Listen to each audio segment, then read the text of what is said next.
First time হচ্ছে আমি বাসায় কাঁকড়া এনে কাঁকড়া রান্না করেছি প্লাস খেয়েছি। আগে আমার যতবার কাঁকড়া খাওয়া হয়েছে কক্সবাজার গিয়েই খাওয়া হয়েছে। তো আসেন দেখে নিই এই কাঁকড়াটা আমি কোথা থেকে নিয়েছি আর কিভাবে আমি রান্না করেছি আপনাদের সাথে আজকে শেয়ার করব। আসসালামু আলাইকুম, সবাই কেমন আছেন? আশা করছি যে যেখানে আছেন ভালো আছেন। আমি আলহামদুলিল্লাহ ভালো আছি। তো শুধু তো কাঁকড়া রান্না করিনি, আরও কিছু রান্না করেছি। সিম ভাজি করেছি। এখনও সিম ভাজি কিন্তু বেশ ভালোই লাগে। তো আমি হচ্ছে আজকে মুরগি দিয়ে মিষ্টি কুমড়া দিয়ে রান্না করছি। বেশ অনেক দিন পর মিষ্টি কুমড়া দিয়ে মুরগি দিয়ে কিন্তু অনেক ভালো লাগে। গরুর মাংস দিয়ে আমার অনেক পছন্দ, আর হচ্ছে ইলিশ মাছ দিয়ে তো তুলনাই নেই। তো রান্নাটা আমার খুব সুন্দর হয়েছে। রান্না করতে করতে কিন্তু আবার এই সাইডটা গোছাতে চলে এসেছি। এই যে আমি ছোট ছোট কয়েকটা হচ্ছে আর্টিফিশিয়াল ফ্লাওয়ার এনেছি। এটা আমার মন চায় আমি অরিজিনাল ফুল দিয়ে হচ্ছে ঘর বাড়ি সাজিয়ে রাখি, কিন্তু অরিজিনাল ফুলগুলা তো হচ্ছে শুকিয়ে যায়, লাল হয়ে যায়, ঝরে পড়ে যায়, তাই হচ্ছে সেটা আর করতে পারি না। কিন্তু রজনীগন্ধার দিনে হচ্ছে আমি স্টিক এনে এনে হচ্ছে বোতলে দিয়ে দিয়ে সাজিয়ে রাখি। ঘ্রাণটা আমার কাছে অনেক ভালো লাগে। তো এখন হচ্ছে আর্টিফিশিয়াল দিয়ে সাজাই, কি আর করব। যাই হোক, এখানে হচ্ছে আমি কাঁকড়াগুলো হচ্ছে ধুয়ে নিব। দেখেন কাঁকড়াটা কত সুন্দর প্যাকেট করে দিয়েছে। কাঁকড়া যখন আমি অর্ডার করেছিল তো আমি অনেক টেনশনে ছিলাম যে কিভাবে হচ্ছে আমি এটা কুটাকাটি করব, কারণ আমি কাঁকড়া তো কখনো বাসায় এনে কুটি নেই, আমি জানিও না কিভাবে কাঁকড়া কুটে। তো খুলে দেখলাম কাঁকড়াটা কিন্তু সুন্দর মতো কুটে দিয়েছে ওখান থেকে। আর এটা হচ্ছে আমি এএস ফ্রোজেন কর্নার পেজটা থেকে নিয়েছি। ওরা সুন্দর মতো কুটে হচ্ছে হয়তো বা একটা বয়েলও করে দিয়েছে, কারণ বয়েল করেছে বলেই এরকম হচ্ছে লাল লাল হয়ে আছে।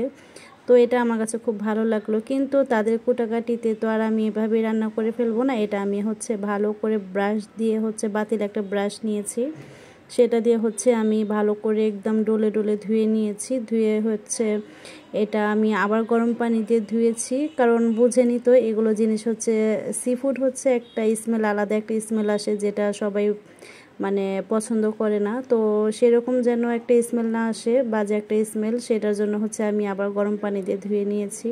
দেন হচ্ছে আমি লেবু আর লবণ দিয়ে ভালো করে মাখিয়ে আমি রেখে দিয়েছিলাম ফ্রিজের নরমালে। তো এটা তো আমি দুপুরবেলায় কাজটা করেছি, কিন্তু আমি রান্না করেছি রাতের 8টা বাজে। তো ভাবতেই পারছেন দুপুর থেকে নিয়ে একদম রাত পর্যন্ত আমি এটা লবণ আর হচ্ছে লেবু দিয়ে ভিজিয়ে রেখেছি, যেন হচ্ছে আরও পরিষ্কার হয়ে যায় আর বাজে স্মেলটা যেন না আসে। তো অনেক ধোয়াটা হয়েছে, এখন হচ্ছে রান্না করতে চলে এসেছি। ফার্স্টে হচ্ছে পেঁয়াজটা আমি ভালো করে ভেজে নিব। পেঁয়াজটা ভেজে হচ্ছে আমি বাকি মশলাগুলো দিব। এমনি সাধারণ যে মাংসগুলো রান্না করি সেরকমভাবে হচ্ছে আমি রান্না করব। তো বাহিরে কীভাবে রান্না করে এটা আসলে আমার জানা নেই, আমি আমার মতো করে রান্না করছি। এই যে এখানে সব কিছু আছে, হলুদ, মরিচ, ধনিয়া গুঁড়া, জিরা গুঁড়া, তারপর হচ্ছে গরম মশলা, তারপরে গরম মশলার ভিতরে আমার কয়েকটা আইটেম হচ্ছে মশলা একবারে হচ্ছে আমি ব্লেন্ড করে নিয়েছিলাম। তারপর লবণ, তারপর আদা রসুন এইসব হচ্ছে দিয়ে আমি হচ্ছে ফার্স্টে একটু কষাবো। কষানোর পরে হচ্ছে আমি কাঁকড়াগুলো দিয়ে দিব। তো আমি তো যেহেতু আমার সিলিন্ডারের চুলা, আর তাছাড়া হচ্ছে একটু সময় কম লাগবে, তাই হচ্ছে আমি এটা ভালো করে কষাবো। কষানোর পর আমি একটা শিস দিয়ে নিব।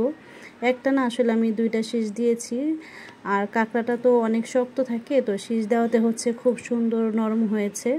তো খেতে তো ভালোই লেগেছে। আমি কখনো ভাবতেও পারিনি আমি এটা ঢাকায় খাবো বা ঘরে এনে আমার নিজ হাতে পরিষ্কার করে রান্না করে খাবো।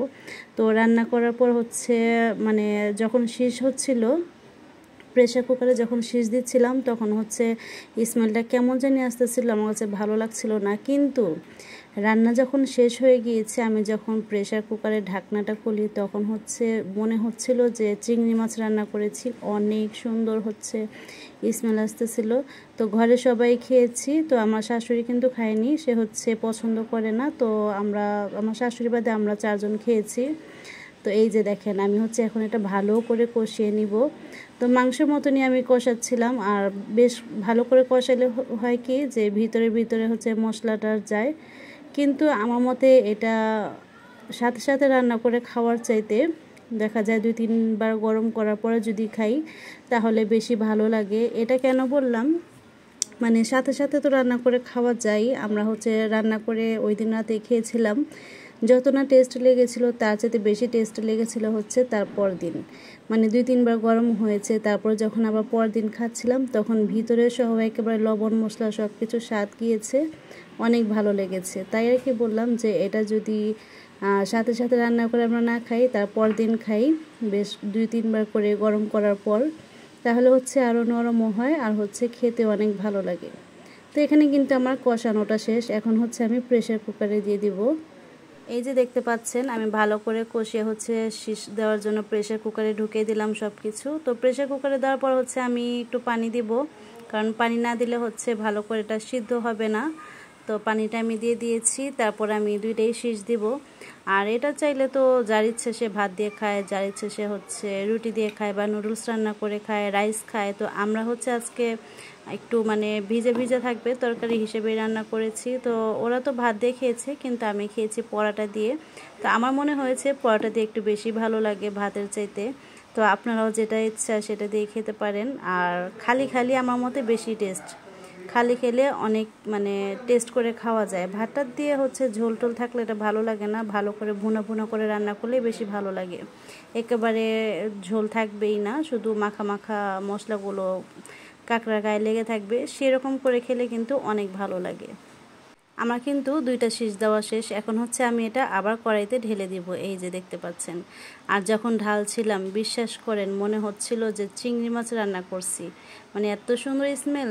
এই স্মেলটা পেয়ে হচ্ছে মনটা খুশি হয়ে গিয়েছে যে বাজে স্মেলটা চলে গিয়েছে। যেভাবে আমি হচ্ছে ধুয়েছি রান্না করেছি, তো বাজে স্মেলটা থাকার কোনো কথাই না। আর হ্যাঁ, এটাতে কিন্তু আমি টমেটো সস আর হচ্ছে ম্যাগি মশলাও অ্যাড করেছি।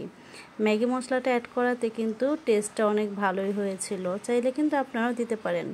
যেহেতু এটা সি ফুড, এটা কিন্তু মশলাদার খাবার হয়ে মশলাদার মানে মশলা বেশি দিয়ে রান্না করলে কিন্তু বেশি মজা লাগে। আমি লেবু কিন্তু আবার দিচ্ছি, তারপরে সস দিব, তারপর আবার ম্যাগি মশলাটা দিয়ে দিব। তো এই যে যেটা বললাম, কখনো ভাবতেও পারিনি এটাই হচ্ছে ঢাকায় খাবো বা আমার নিজের হাতে করে খাবো। সবসময় হচ্ছে কক্সবাজার যেয়ে হচ্ছে এটা খেয়েছি। তারপর কিন্তু হ্যাঁ, এটা হচ্ছে আমার মেয়ের আইডিয়া ছিল। ও হচ্ছে সারাক্ষণই দেখে কাঁকড়া এটা সেটা সি ফুড মানে আইটেম সব কিছুই, মানে ও হচ্ছে অক্টোপাসও আনতে চেয়েছিল, তো আমি না করেছি। অক্টোপাসটা মানে বাসায় না কিভাবে কি করব, আমার অনেক ভয় লাগে। বেবি অক্টোপাস কিন্তু খেতে মনে হয় আমার মজাই লাগবে, কিন্তু বড় অক্টোপাস দেখলে আমার একেবারে ঘৃণা লাগে। তো ভেবেছি একবার হচ্ছে স্কুইড আর হচ্ছে কি বলে অক্টোপাস এনে হচ্ছে রান্না করে খাবো, তখন হচ্ছে আপনাদের সাথে শেয়ার করব। এই যে দেখতে পাচ্ছেন টমেটো সসও দিয়ে দিয়েছি, ম্যাগি মশলা দিয়ে দিয়েছি। আর আমার মনে হয় এটা থেকে পানি অনেক উঠেছে, কারণ আমি যতটুকু পানি দিয়েছিলাম তার চাইতে দ্বিগুণ পানি মনে হয় কড়াইতে ঢালার পর বের হয়েছে। তো এটা আমি হচ্ছে এখন পানিটা অল্প একটু শুকিয়ে নিব, বেশি শুকাইনি এই কারণে যে এটা হচ্ছে ভাত দিয়ে খেতে হবে, তাই হচ্ছে বেশি শুকাইনি। কিন্তু ফার্স্ট টাইম যেহেতু রান্না করেছি, অভিজ্ঞতাটা ওইরকম ছিল না। কিন্তু এখন হচ্ছে আমি ভাবি যে ভাত দিয়ে না খেয়ে এটা খালি খালি খেলেই বেশি ভালো। খুব সুন্দর আওয়াজ আসতেছিল, আর এগুলো কিন্তু অনেক শক্ত শক্ত চারার মতো, কিন্তু শীষ দেওয়াতে মানে অনেক সুন্দর নরম হয়েছে। কামড় দিলেই হচ্ছে ঠাস ঠাস করে আওয়াজ আসছিল আর হচ্ছে ভেঙে যাচ্ছিল। খুব মানে আওয়াজটা আসলে না মনে হয় যে মানে অনেক ভালো লাগে যে কত সুন্দর ফেটে গেল, অনেক শক্ত না। আর বাহিরে যখন খেয়েছিলাম আমরা তখন কিন্তু বেশ শক্ত ছিল, আসলে ওগুলো আরও বড়ও ছিল। এর চাইতে বড় সাইজেরগুলো হয়তো আরও বেশি শক্ত থাকে। এই তো আমার রান্নাটা শেষ করা হয়েছে, পানিটা হালকা একটু শুকিয়ে নিয়েছি। তো ভিডিওটা আপনাদের কাছে কেমন লাগলো অবশ্যই জানাবেন। এই যে আমি হচ্ছে রাতের বেলা পরোটা নিয়ে বসেছি কাঁকড়া দিয়ে খাওয়ার জন্য, আমার কাছে পরোটা দিয়ে ভালো লেগেছে। যাই হোক, আপনারাও কি খেয়েছেন বাসায় এসে এনে কি না অবশ্যই জানাবেন। আর আমার ভিডিওটা কেমন লাগলো, আমার রান্নাটা কেমন হয়েছে সেটাও জানাবেন। আজকে ভিডিওটা এই পর্যন্তই, দেখা হবে নতুন কোনো ভিডিওতে। আল্লাহ হাফিজ।